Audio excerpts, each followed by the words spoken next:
everyone, and welcome to this special Reusies edition of Indisposable Live.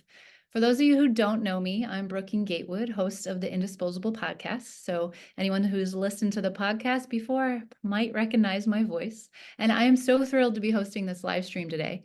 Today, we are honored to celebrate the Reusies Activist of the Year winners with you. Alisa Shargorodsky, Kendra Schneider, and Maria Gastelumendi, and to hear more about their reuse journeys. In the past, we've chosen one activist of the year, but the truth is there is so much great work happening to engage communities in reuse all across the US and Canada that we really wanted to expand that spotlight as much as possible for those whose work often goes unrecognized. So in addition to our three activist winners, I also want to name that honorable mentions go to John Charles Mayer, founder of Plastic Free Restaurants, and Marta Young, zero waste organizer of Clean Water Action New Jersey. We received hundreds of applications, which went through an exhaustive selection process. And I just wanted to say a big thanks to our selection committee, which include Adi Varshney, Alex Gordon, Ellie Moss, GL Jenko, Kate Melgus, Macy Zander, and Mel Young for their time and thoughtful dedication and deliberation in selecting the folks we have with us today and in the community of the year winners as well. Today's program will include about 30 minutes of discussion with our guests, with some time at the end to take audience questions. So please drop those in the Q&A box, and the Upstream team will be sorting through them and selecting a few for the panelists. But before we hear from the panelists, we'd like to play a special message from another Reusies Activist of the Year winner who couldn't be here today but wanted to share her appreciation. Hello everyone, I'm Crystal Dreisbach, CEO of Upstream. I so wish I could be with you all live today, but I know you're in great hands with your wonderful host, Brooking Gatewood. I did want to make sure I had the chance to personally congratulate the Activist of the Year winners joining us today. Alisa, Kendra, and Maria, thank you for your work promoting and advancing reuse in your communities. You are all amazing, and I'm so pleased to celebrate you amongst this growing movement of reuse advocates, activists, and leaders. In my previous role as founder of Don't Waste Durham, I was the Reusies Activist of the Year winner in 2021. I was so grateful for the recognition and visibility I received.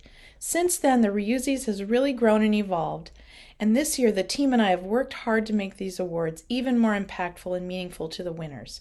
And we hope you feel that love from us because it is so well deserved. Upstream aims to be a leading change agency for reuse in North America. And we can't do this without the kind of incredible people who are sharing their stories with you today. So from the bottom of my heart, thank you so much. I'll turn things over to Brooking now. Have a great live stream and a great day. Thank you, Crystal. So I am going to kick us off, and rather than me reading bios to you all, I would love to start by asking each of our panelists to spend 1 or 2 minutes introducing yourselves to our audience and share a bit about the work you are doing to build a world without waste. So Alisa, if you don't mind going first, I'd love to start with you. And please, all of you, go ahead and share your faces with us as well. Yes, thank you so much. And I'm so grateful to be here and to receive this award. And I'm really grateful to Upstream for all their incredible, their network that they have fostered.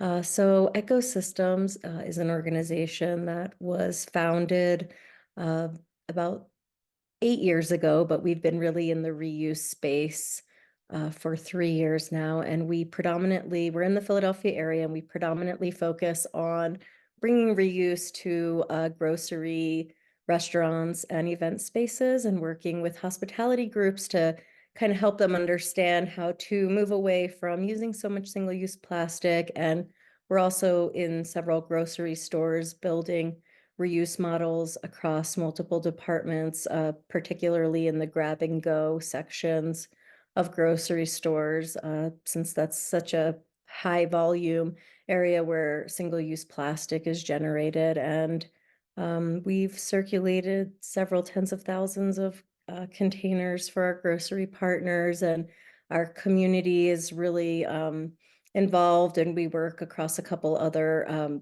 sectors. We work in ice cream and some different sectors, but we're really just grateful to be here and see this movement grow.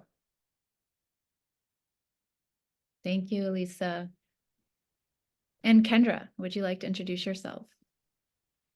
Yes, thank you so much for having me. My name is Kendra Schneider. I am the founder of Takeout Takeout here in Lansing, Michigan, and it's our mission to take the trash out of takeout. I've been working on this for the past 3 years. No offense to you guys on the ocean coast, but I got so tired of seeing things happen like in New York or California. And so that's when I got frustrated and I was like, you know what? This is home to the Great Lakes state. Let's do it here.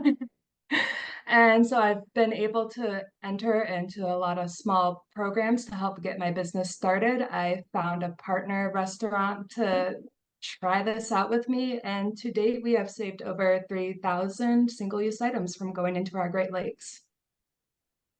Thank you so much, Kendra. Thank you. And Maria. I apologize. Nobody even knows that you weren't here on time, but we know that you are running a business all by yourself. So you're probably very busy and we're so glad you could join us. If you wouldn't mind introducing yourself to our audience and telling them a little bit about what you've been doing to support reuse in your area. My name is Maria Gastelumendi. I am an immigrant of the highlands of Peru, South America, and I am a passionate reuser.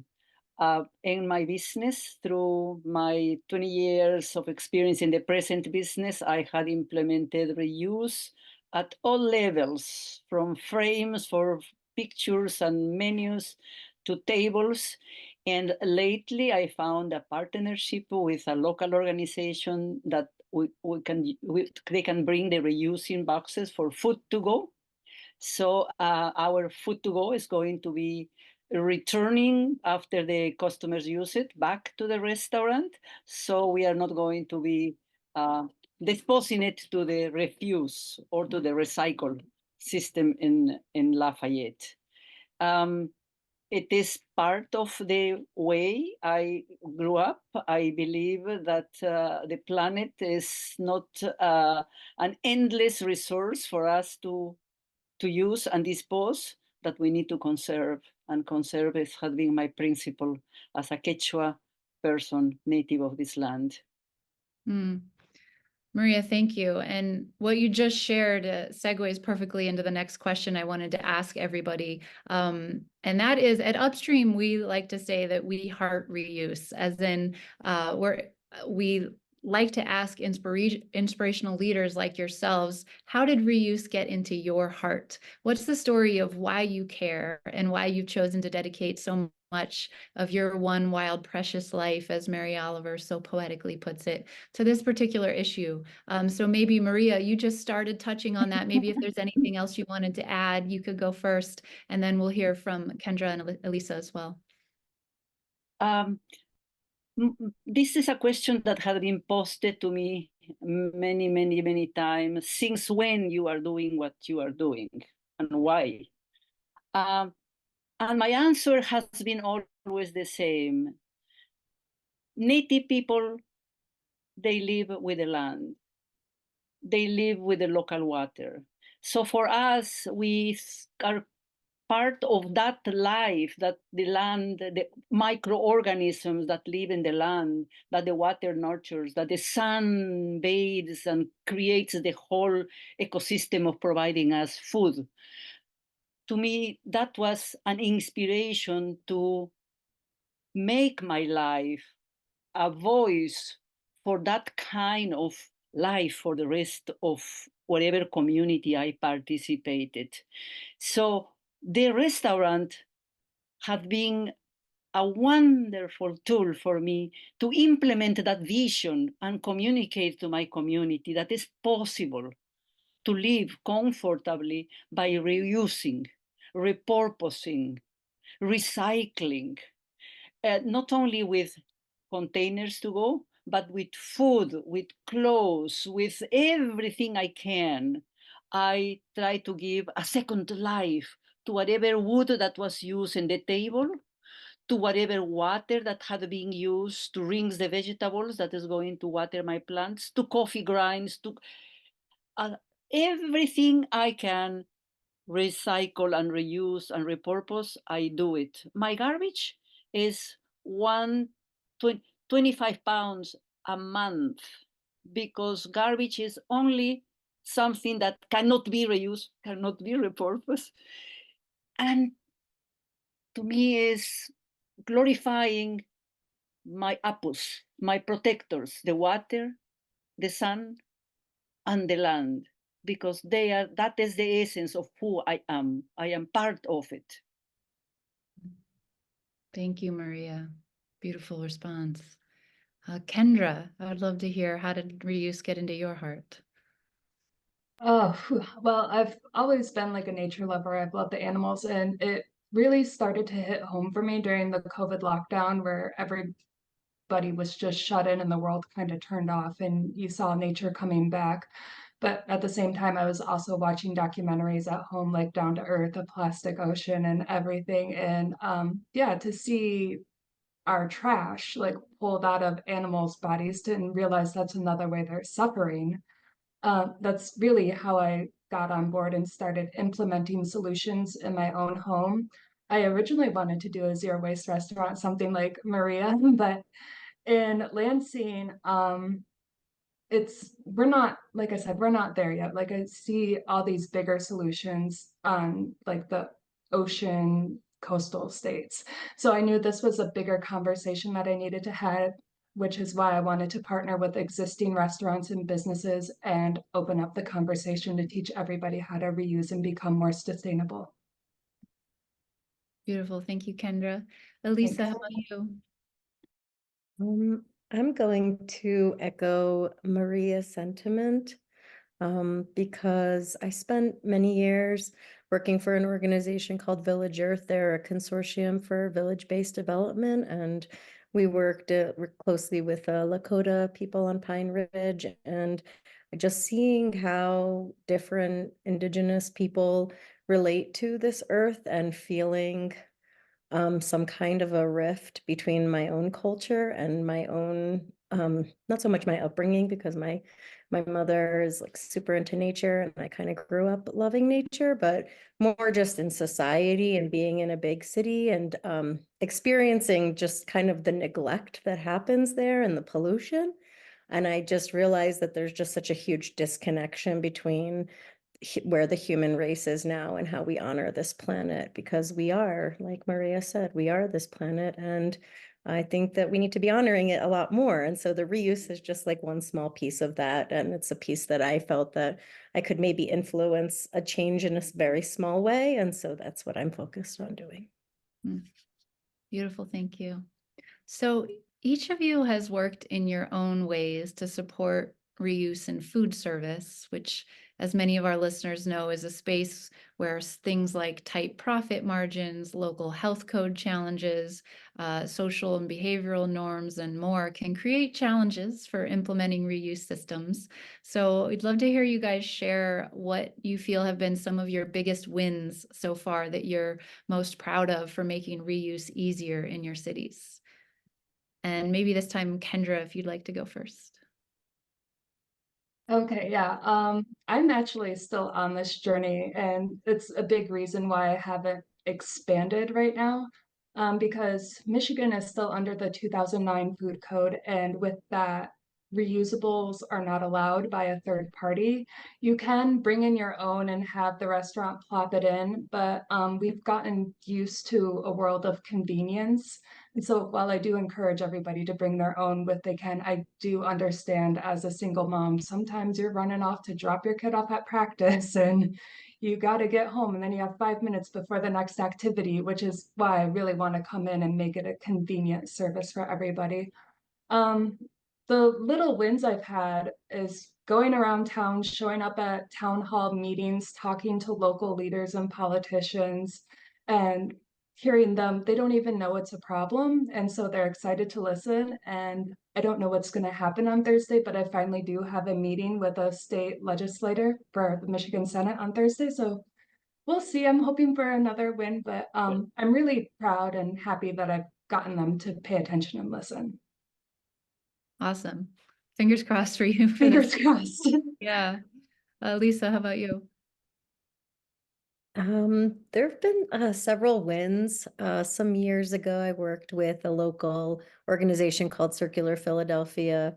We worked together with the Philadelphia Health Department to train all their sanitarians, which are the people who go around to the food service establishments to make sure that everything is code. And we got them to remove a bunch of the red tape. They were making businesses pay to do reuse. Now they don't have to pay.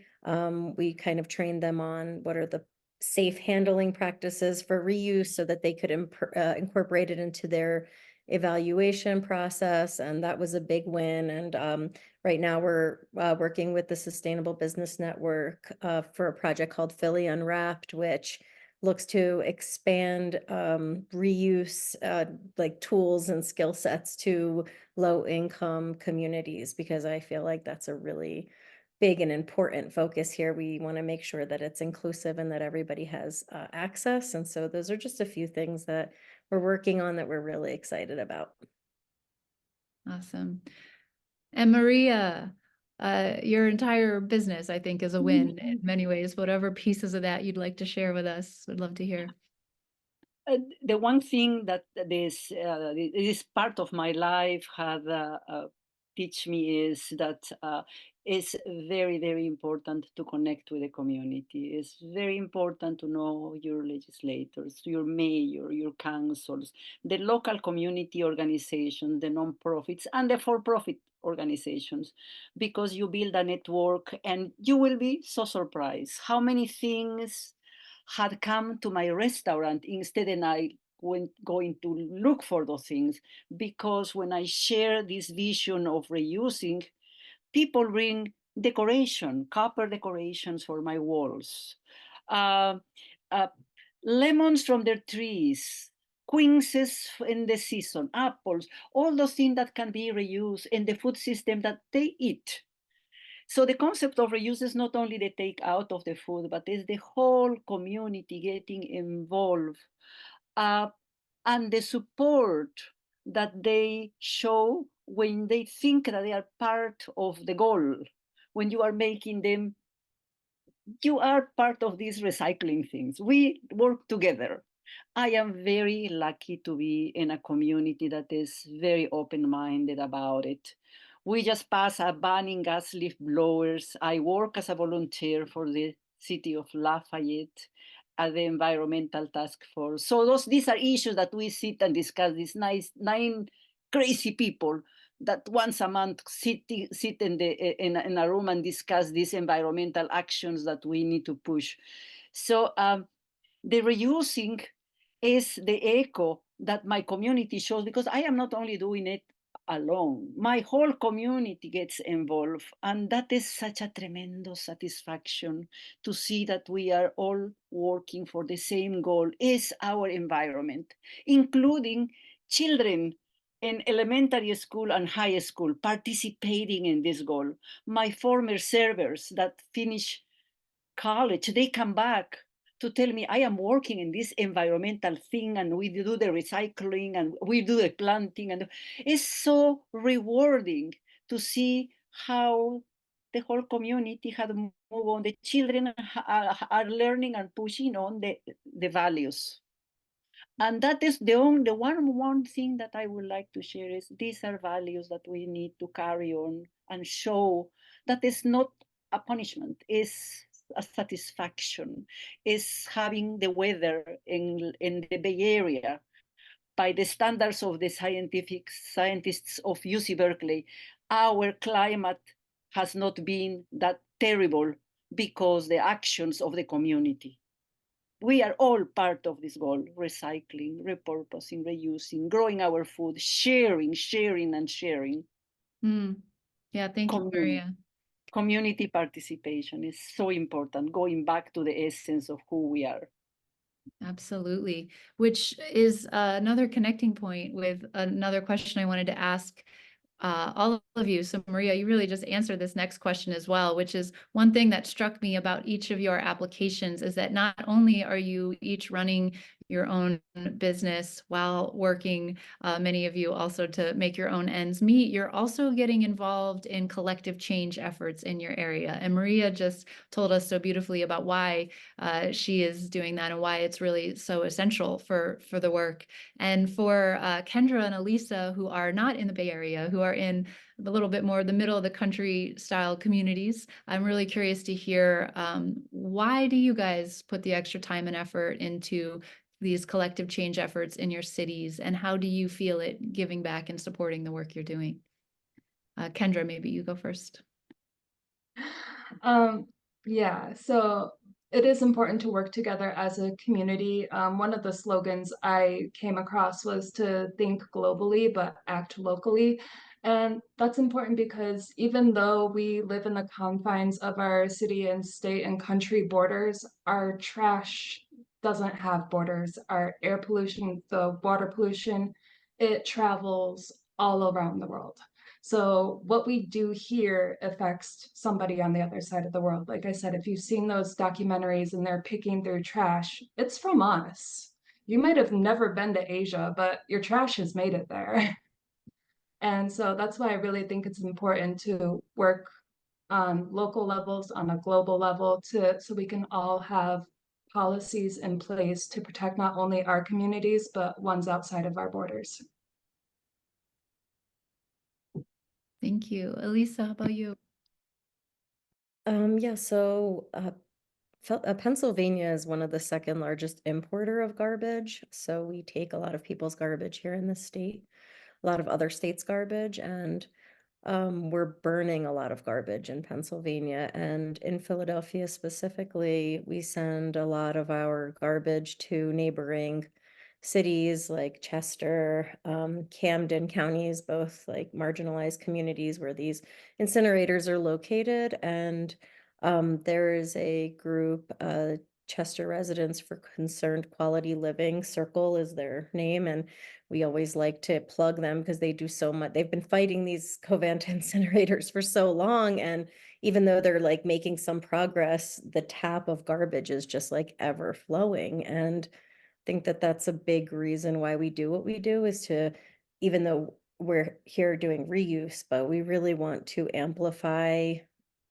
the impact of each individual's behavior and how it leads to these more systemic problems, even in our own backyard. So that's probably the number one thing that we're here doing, is just talking about waste reduction in general.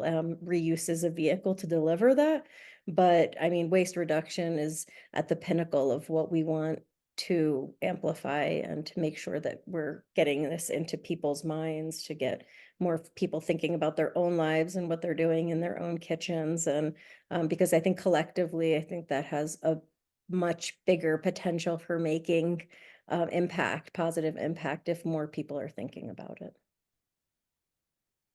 Absolutely. And I understand with all three of you as well, there's an element of you're working with local ecosystems that are working to build a reuse economy together, right? So Maria in Berkeley, she's able to partner with a local takeout company. Kendra is starting the takeout company in her area, and Alisa, you are focusing on networks themselves in a sense of trying to build the awareness and build the connectivity so that the whole system can evolve together, which I think is a beautiful theme that I've seen so many times when I interview leaders like yourselves, that all these moving parts working together is helping transform our economy.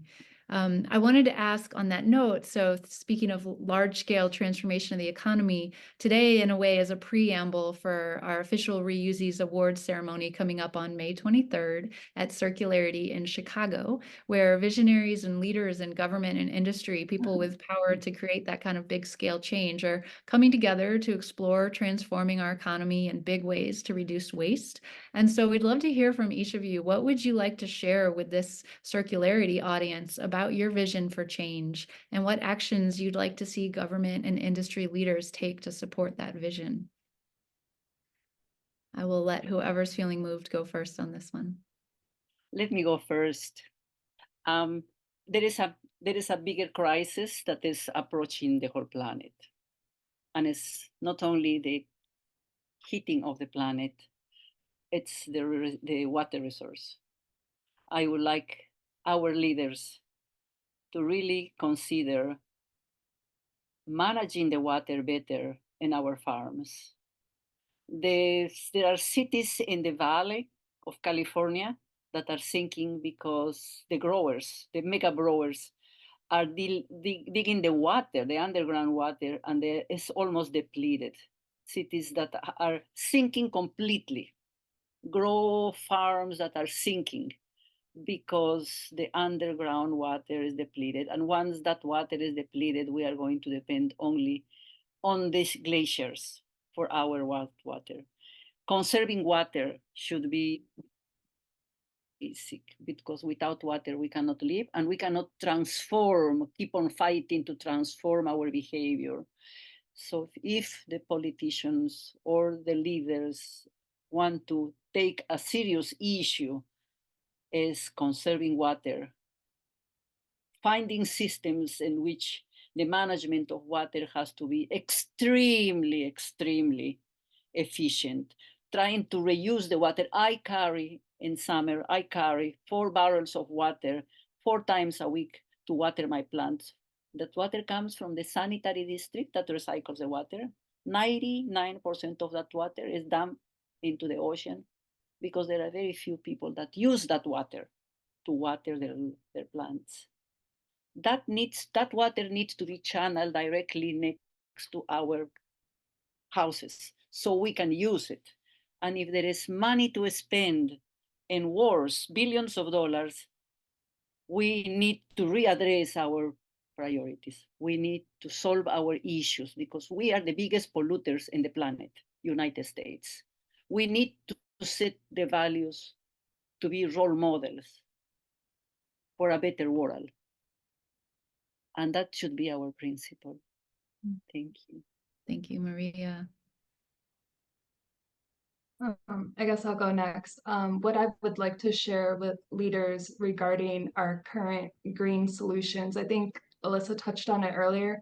A lot of the solutions out there, like moving to electric vehicles and everything, they're not accessible to everyone. And so if we want to make big change, that change needs to be accessible, not just to people who constantly buy new cars every year. Which is why, again, like I'm working on a food level because it's something we all do every day. We all need to eat, we all need to drink. And so if we could just start with that packaging, it makes it accessible to everyone, no matter who you are. And that's what I would like to see on a larger scale, is like have right to repairs instead of creating new stuff and calling it greener just because it's electric and not gas. Yeah. Okay, so I think that my perspective, if there was anything that, world leaders would do, it was to set much more radical goals. I feel like, with the plastic treaties, they're so incredible. They have so much potential for changing the world, but we need to be placing the appropriate restrictions on the fossil fuel industries that are creating the problems. I mean, we're still using virgin plastics and making virgin water bottles. We're still making all this stuff. You go to any grocery store and you see a giant stack of clamshells that people are going to be taking. And until these things start to be have more strict limitations and also proper allocations for pollution prevention to go to these industries, specifically food service, like the food service industry needs to be properly subsidized. We have tons of subsidies going to fossil fuel industries.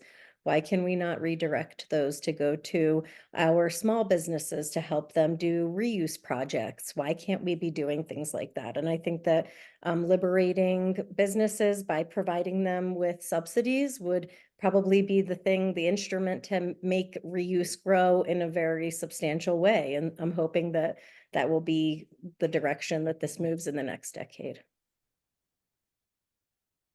Thank you all so much. So I have one more question that I prepared that I want to ask you, and I'm looking at some of the Q&A questions coming in from the audience, and a couple of these are pretty connected. So my final question for you all was going to be words of encouragement and or wisdom you'd like to share with your fellow activists and entrepreneurs trying to create change on the ground and from the ground up like you have. And I'm noticing as I look at the questions coming in, some of the questions are things like, how do you stay motivated when the problem can feel so overwhelming? Where do you start? What are the best strategies to engage communities on these topics? So I want to ask these all together because I think a lot of listeners are really curious. How do you guys stay fully engaged? How do you get started? Words of wisdom you have for people who are trying to make the kind of change that you guys are making in your communities. Let me go first again. I just heard Kendra saying something that is very true and very basic to answer these questions. Work locally. Your impact is going to be global. When I am going to talk about politics, when Trump got elected, California was devastated. And I hear customers coming to the restaurant complaining. And he said this yesterday on TV. And everything this person say, they were devastated and depressed. From my side, we were working in this legislation to ban gas leaf blowers with this little group of people. We were working with the Sustainable Lafayette and another environmental action. So our minds were busy solving local issues, trying to pass ordinances locally. And that kept us enthusiastic and empowered to see how we can make the difference with our own actions locally. Once we pass those ordinances, once the leaders and the community organizations came on board to push those issues, we didn't care who was in Washington because Washington had to litigate against what we already had approved in our city. And our state was along with us. So it's important to keep your enthusiasm.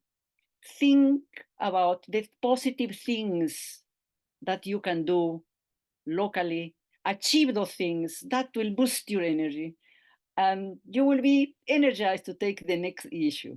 That had worked with me. And your community. Look always for the support of your community. I am always very happy going to work, not so much for the work, it's because I am going to meet my family, the community. They sometimes stop by not to eat, but to say, hi, how are you? Give me a hug. So it's important to think locally, connect with your community, and you will be re-energized. You will be positive and you will be strong to take the next issue. For me, the water, that is my next issue. Thanks, Maria. I guess I'll Alisa, go. Or yeah, go ahead. yeah. So I won't lie, I do get lonely. I have cried in the middle of the living room thinking, dear God, what have I done? But if you want to know about just starting, it literally just start. I know the Small Business Development Center is a free resource and they're all over the country. I personally started at a local organization called The Fledge, and like the name says, he kind of helps little fledgling birds get off the ground and fly on their own. And I've applied to other local programs. We have the Leap One and All program. And I'll tell you this too, I did not get in the first time with this same idea. I did not get in. I had to work with the Fledge, reapply, and then I got in. And I've applied for a Next Cycle Michigan grant, didn't get it, but I applied again. And now I'm in their cohort. And yeah, I have a showcase in June now. I've pitched at various pitch competitions, didn't win, won one. And it's really about just picking yourself back up. And even when you feel lonely, the right people are going to come. Because initially, a lot of people thought, like, what, you're quitting your job to do what? And yeah, I lost some people in my life, but that's okay because the right people came in, and I feel like I'm starting to feel a sense of belonging instead of trying to put myself into a box trying to fit in. And so I think that's what's important. Do what's true to yourself, and the right people will come and support you.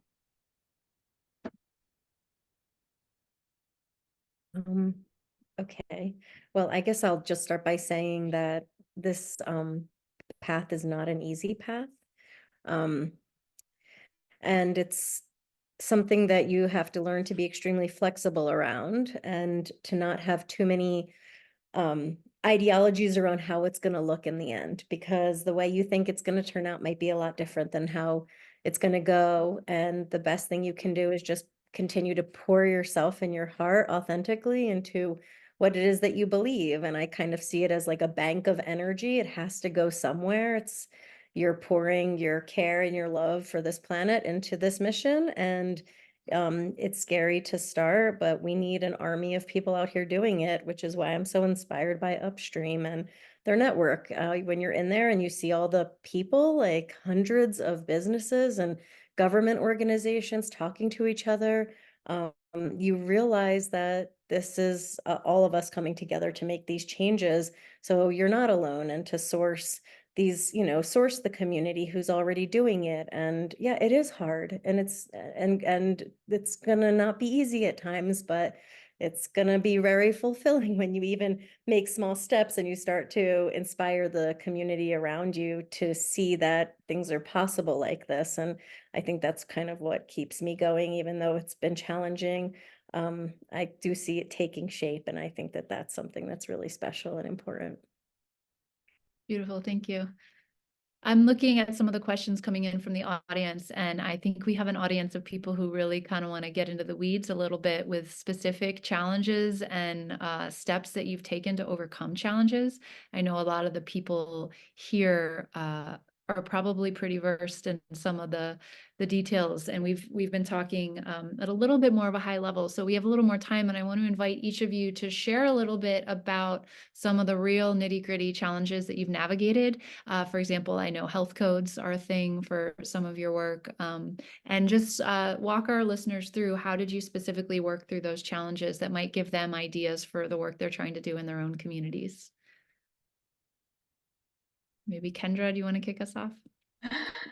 I can go. So initially when I started this, I found local businesses who are interested in reuse, and one of them, he's very nitty-gritty by the book, and I initially wrote the Michigan Department of Agriculture to ask them if I needed to be certified in anything, and they're like, no, you're good. And I was like, sweet, I don't need a license. But then he ran it past his county health inspector, and that's when we found out, like, oh, you can't do reuse. And it was because of this program that I'm in, being like a small fish in the big sea, nobody would listen to me. But because I'm in the program, it is about who you know. So be involved in those business programs, because my mentor through the Leap One and All program, he knew somebody who knew the director of the Ingham County Health Department. And so once she told her people to have a meeting with me, that's when it happened. And that's why I continue to show up at community events and to show my face and to meet people, and always ask who the person you're talking to, if they know anybody else you could talk to, and really make those connections, because that's how you're going to get your voice heard. I'm happy to go next. So I think the problems can be ongoing. The challenges, I should say, not problems. There's small challenges, and hopefully we work our way through them. So we work across a number of different counties, and like Philadelphia will give us the green light, and then Montgomery County will give us a red light. So we have to, be very knowledgeable about the food code here in Pennsylvania, understand each individual county's food code, what the language is, figure out if there's any workarounds, have direct relationships with those, the directors of those departments, so that we can have a better understanding of how we can breach some of the challenges or the limitations. Obviously, if a food code says you can't do reuse, then it's going to be really hard until it gets rewritten, and that's only visited every 4 years. What's really excited is we are members of the Conference for Food Safety, and they just published a big reuse. I think it was the first time that they published something that a document which was guidance to rewrite the food code and include reuse. So we see these things really starting to infiltrate Department of Ag's, the FDA. There's PR3 right now, which is writing standards for reuse. And I think that the most helpful thing to do is to see these obstacles as just something that is always changing. Everything's always changing. So being in the space and showing up there is very important, because then you're an advocate for those required changes, where if everyone's scared and we just say, oh, this is written and we can't have any influence on this, and nothing's ever going to change. But if you're there showing up, pushing for those changes, and understanding really like, why are these health restrictions or these safety restrictions put in place and how can we work with them, I think then we can start to navigate our way towards a more idyllic way of operating, especially in the space of reuse. Thank you, Alisa. Maria, what would you like to add on specific challenges that you've overcome?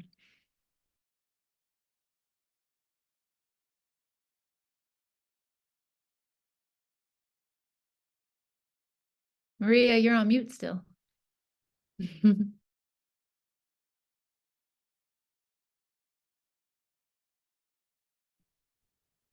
Oh, so the challenge is that the regulators, the local regulators, the health department, the green business organization of the county, the sanitary district, and the cities. I always, when I start my business, I had to have them all inspect the whole property, and I go with my pen and I write down whatever they are saying, and I try to talk to them. But what it had been effective is to be sitting at the Green Chamber of Commerce and ask the Chamber of Commerce to invite these authorities so we can learn what they want from restaurants.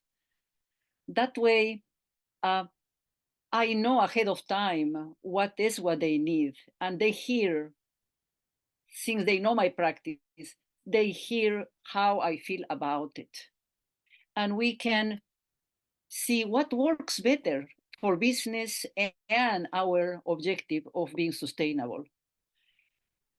And believe it or not, this has been very effective, because the people in the health department, they are human beings that are also thinking that we need to be more sustainable.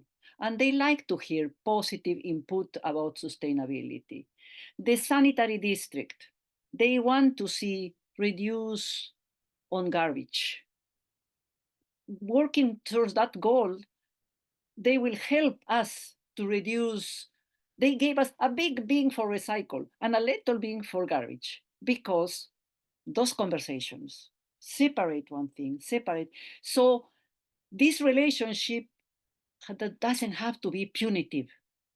This relationship, as I always tell them, you are my partners. We work together for this goal.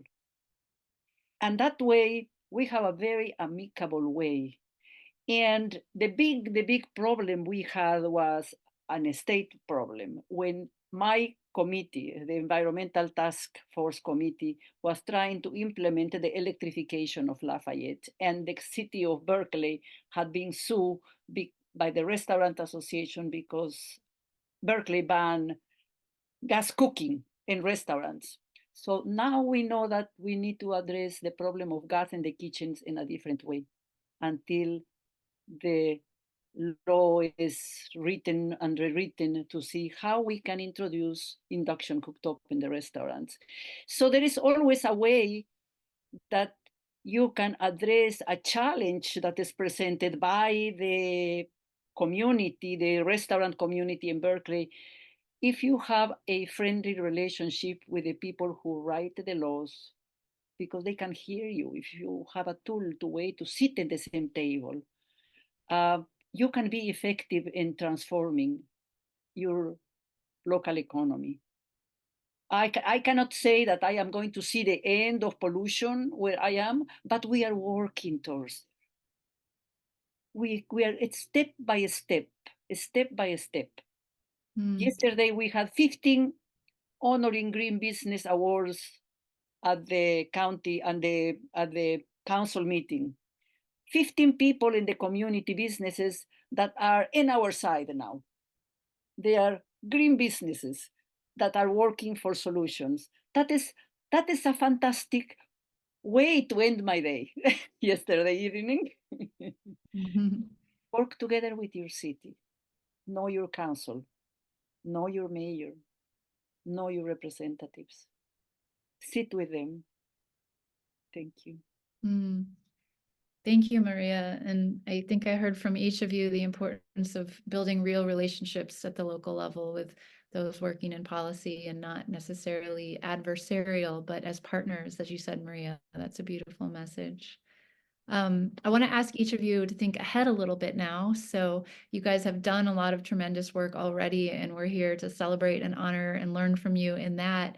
And one of the questions that came from the audience was a curiosity of what are your big goals for the rest of this year, or your what you're most excited about right now, some big plans for your own work that you'd like to see come to fruition in the next year or so.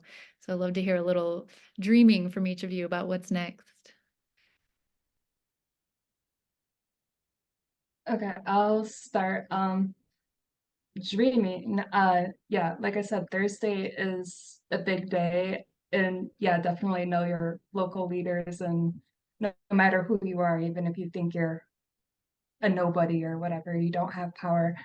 Yeah, I'm excited for that. I'm excited to expand the conversation. What I imagine is being able to implement a new law to allow reuse, and not only allow it, but encourage it. And then I am hoping to have my own operating space to at least partner with some more businesses this year. With my networking, I do have a really, really good template to apply for a variance with our county health department, because I run my mouth all the time, and somebody in Pennsylvania heard me and they said they had to fight the same restriction. And because the mission of reuse was so near and dear to their heart, they sent me everything that they worked on for 7 years and the final result that was ultimately approved by their health department. So I have that template to work from, so hopefully it will work here too.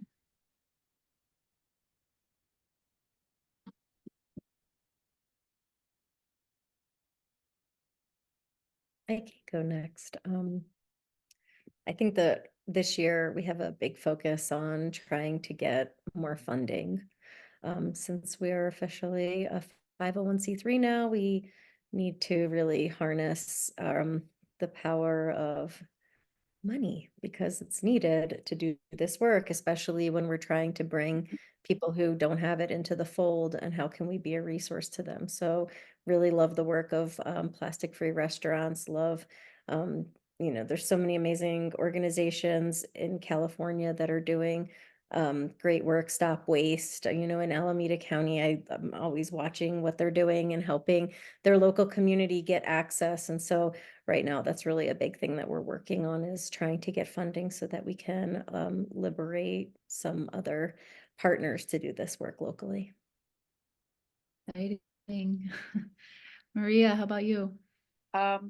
In terms of reusing, I will continue doing what I have been done. And I am very active trying to introduce other restaurants with my partner, the ones who are providing me the containers. I am very actively visiting other restaurant owners to see if they are interested in joining the reuse program.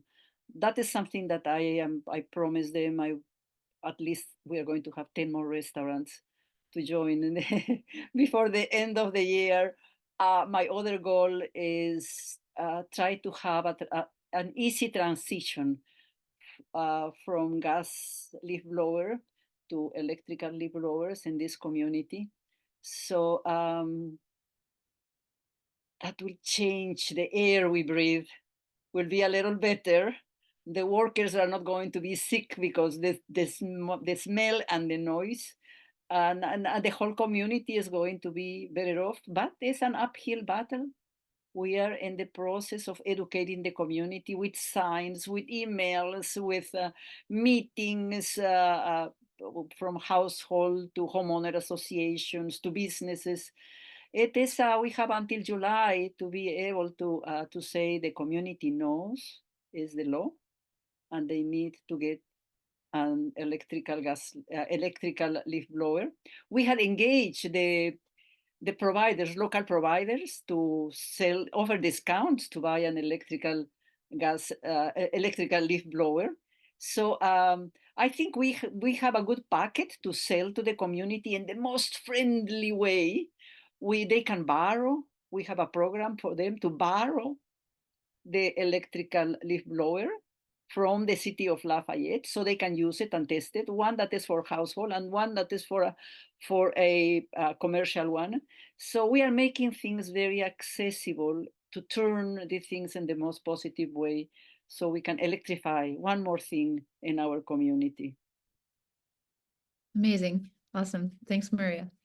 So last question or opportunity to share for each of you, anything you haven't gotten to speak to that you would like to say in closing, or in particular, if there's anything our audience can do to support your work, this would be a moment to share that. So just a final thought round from each of you. And before we go into this final thought round, I just want to appreciate you all so much for taking the time and sharing all your thoughtful remarks and wisdom today so far.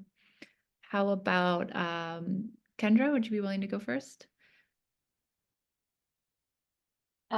Yeah, again, the most important thing is just starting. Don't worry about if you have experience or not. I didn't have experience. I've never been a manager of anything in any of my jobs that I've had. So definitely just start, and you will be surprised with what happens. And like, I never would have imagined that I would have a meeting with a legislative director from one of our Michigan senators. Never, ever in a million years would have guessed that. And I've never, I almost didn't even apply for this to be Activist of the Year, because I still don't see myself as that. And it's still just crazy to be here. So just try, go out there, do your best, and you're going to be so surprised with the results. And yeah, if any of you are in Michigan or have any other resources, I would love to connect. So reach out to me on social media. My Instagram is takeout.takeout.mi, and I hope to talk to you more. Thank you. Maria, would you like to go next? What was the question? Anything you want to share in closing you didn't get to touch on, or just how our audience can support the work you're doing? Obviously, we should all come to your bakery if we ever come to Berkeley. If anyone can join us to ban plastics and to build up legislation to ban plastics from the source, the stores, the biggest stores, gradually they have to start using other way of packaging things, bagging things. And that is the most difficult thing for little cities to go against the big corporations, the big markets that now I think are 10 in the United States that control the market, the food market in the whole country. If we can join together to say one thing at a time, no more plastics, reduce.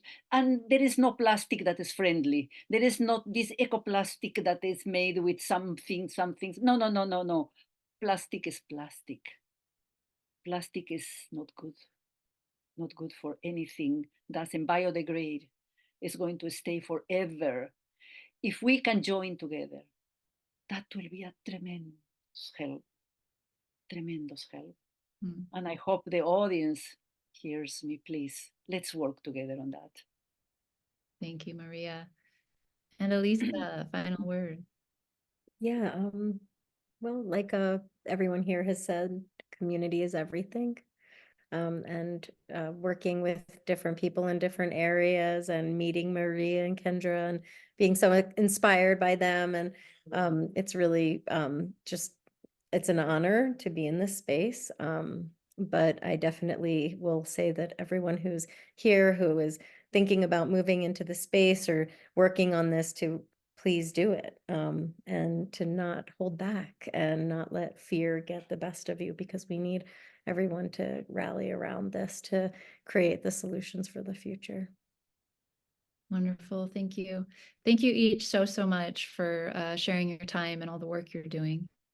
For those still on the call, I have a few closing remarks, but I want to put one of them first so you don't go away. Speaking of connectivity, which is a big theme of this conversation, if you're interested in making some new connections after this call, we have a 30-minute speed networking that we do right after this that will take place on a separate Zoom line, and we'll drop that link in the chat shortly. So stick around to get that link. I want to also just briefly recognize our winners, finalists, and honorable mentions in other Reusies categories. So first, we have the Community of the Year Award, which is for community groups, coalitions, student groups, nonprofits, NGOs working to make reuse a reality in their communities. And this year, we're celebrating the Maryland Department of Aging, Plastic Free Milwaukee, and Plan Post Landfill Action Network. And these amazing groups are going to be highlighted in video segments at Circularity on May 23rd. And I will be interviewing each of these groups on the Indisposable podcast soon, so stay tuned for those episodes.